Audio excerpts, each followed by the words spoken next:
Welcome to Benita's maternity program antenatal class. Today we're speaking with Sister Talia about constipation in pregnancy. Hi, Sister. Hi everyone. Yes, today we will be speaking about constipation in pregnancy. This is quite a subject that a lot of mom calls us about, inquires about, and I think it's a very important subject to know where we stand in regards to it and what to do. So yeah, let's begin. So what causes constipation? So first we must know there are various factors. There's not one particular thing. Hormonal changes. The gut gets a bit slower, sluggish with the baby growing. So we have this ever expanding baby causing a lot of pressure on the gut. And then we also have a major thing, which is our supplements. Remember, we're taking vitamins in which we usually wouldn't have maybe taken in, like extra iron, we maybe have very little fluid intake due to nausea or vomiting in pregnancy, and this can make the stool lose water and it becomes very hard. The hormone progesterone also increases. So, what does this do? It relaxes our muscles throughout the body, and it can also relax part of it in the digestive tract. It often causes the constipation. So, food actually goes and it moves very slowly. It's not digesting at its normal speed. And all these are major, major causes of constipation. So, how do I know I have constipation? So, in a nutshell, you have difficulty passing stool. So, what would happen is if you pass, a little bit would come out, and then we call a wash over would happen. So, a little piece of stool come out, but you can still feel there's no relief, and then a lot of watery mucusiness, and that is just basically it's trying to get the stool out your body, but it's not able to. And then you have hard pebble-like stools. So we normally says that with that, it can even turn whitish in color. It can be a dark, so like a blackish color, or it can sometimes even be a very dark brown, but very hard. And those little pebbles are very uncomfortable because a little bit comes, but there's just no relief happening for the mom. And then we look at it. What can happen if we have constipation? So, first we found out what is constipation, the cause of it. We found out how do I know I have constipation? And now what can happen? So why I just mentioned roughly, how to know you have constipation, because I think now we're going to lead into the other complications of it. So I always tell moms, consult your doctor if any of these things happen, because this can lead to abdominal pain. It can alternate. A lot of moms will try relief measures, things I've heard people use, and it can cause premature labor. It can cause a lot of birth. Baby can go into distress. So don't try anything at home. Don't try anything granny has advised you, family members or friends. Consult your doctor. There are safe things to use. One of it is hemorrhoids. It's a big complication. So what are hemorrhoids? It's basically your veins are enlarged in the anus. And it first of all, it sounds like, "Oh, what is that?" But it causes so much discomfort. It actually is so painful. A lot of moms say a little bit of heat helps, coldness helps, an ice pack helps for some, heat helps for other people, but it's due to that pressure on this vein. So there's no blood flowing, the vein enlarges, and this pressure of this poo is just constantly on the vein. And then it causes a strenuous bowel movement. You don't even feel like going. A lot of the moms end up they in tears when they have to use the loo, and it can lead to hemorrhoids as well. Which both of them are things that surgically has to be fixed sometimes afterwards after the pregnancy, because it doesn't go away. A lot of moms will say a few months after pregnancy it just resolved itself. There's also medication for it, we call it anusal cream. So I always tell moms, if you have this type of symptom, there are relief measures available, but it's good to speak to your doctor. So it's unpleasant, but most of the time they do disappear. Okay. It disappears sometimes when the baby is delivered because there's not that pressure on this enlarged vein and the blood can flow nicely. Other times it just relieves itself. But please call a doctor if there's any of these symptoms. Headaches, Remember, we're not talking about blood pressure headache now related to that. We're talking about a constipated. So the fecal, we call it fecal impaction. So the poo is basically gotten so hard, so there's no water around it, no water in it. It's gotten so dry that it's just sitting there. It's not able to come pass through. So what happens is it causes for yourself in your body goes into a toxicity. Remember that poo or urine we pass, it's actually to help our body, our kidney to function and to clean itself. It helps our body alleviate all the bad things. But now it's just sitting there for days on end, sometimes a week, sometimes 2 weeks. Somebody's struggling, so you have little pebbles coming out, but the real deal is still there. So what do we do? Our body says, I'm being poisoned. So it starts with headaches. It starts with nausea because it just feels like you can't get, you feel full all the time.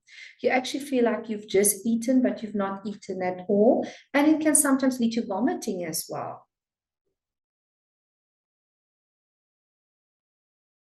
Okay, so what can we do to relieve it? I'm first going to start with the hemorrhoids. I kept it a bit behind for this part, and I'm going to start with the varicose veins and the hemorrhoids.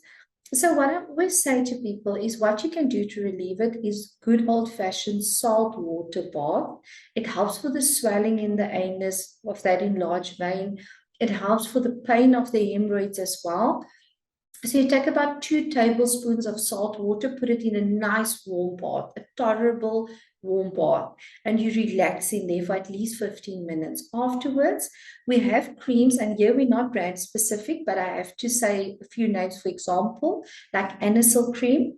But first do the bath. Okay, remember this is not to wash your whole body. You're going to sit in there up to 3 times a day in the salt water because it's going to draw out that inflammation. So inflammation is the swelling around this anal area. That's what causes the pain. So the salt and the heat is actually taking that swelling away. Now the cream we put on, the Anisil, you have so many preparation H, there's so many names.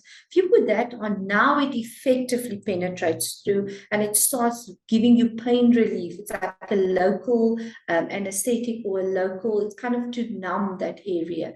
But now you put it on this area that's so inflamed, so swollen, it's going to go like this. It's going to do nothing to the actual swelling or the discomfort. So please first do that salt water bath up to 3 times a day. We call it a sitz bath, and it really does relieve the swelling. After that, I always tell moms, just put a maternity pad in or a pad because it does stain your panties a bit. And then a lot of moms will say a nice heat pack, so now you've got your panty on and you put maybe a bean bag over it for some pain relief.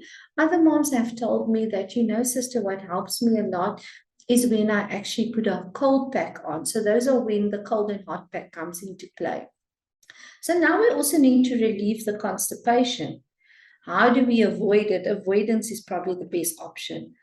Plenty of liquids, enough liquids. Try and drink 10 to 12 glasses. And even if you have constipation, you have to get liquids in because we have to move this kind of thing that's now stuck because it's so dry, so dehydrated, okay? And then a daily glass of fruit juice, especially prune juice, is so beneficial. Warm helps a lot. So what I usually tell moms is the Laxon. Again, it's not brand specific. There's many in that range. You can ask Laxet. There's so many of those, but that's just one name. You can start mentioning to a pharmacist and they will give you the full range of products for it. It's basically sugar that's been melted. Why is it safe? Because sugar we have found in the medical field actually helps for constipation. So it's sugar that's been melted. You drink about 2 tablespoons and afterwards a nice warm beverage. This will really get everything going. So this very slow metabolic system will start moving and we can get that poo out and pushed out, okay? So those two works together.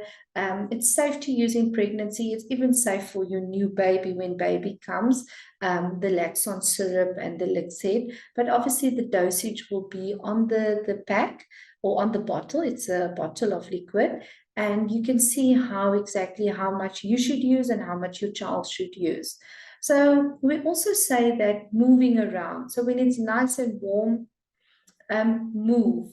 Move around, because movement will bring that kind of a peristaltic movement, we say, of the digestive system to start and move everything out. And then fiber.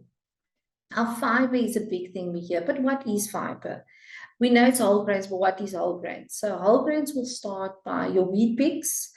It's going to be your all grain flakes, those types of things, your cereals in that regard, your beans, your fresh fruit, your vegetables, and brown bread, brown rice, brown beans. So I say always everything brown, and then it starts that movement going.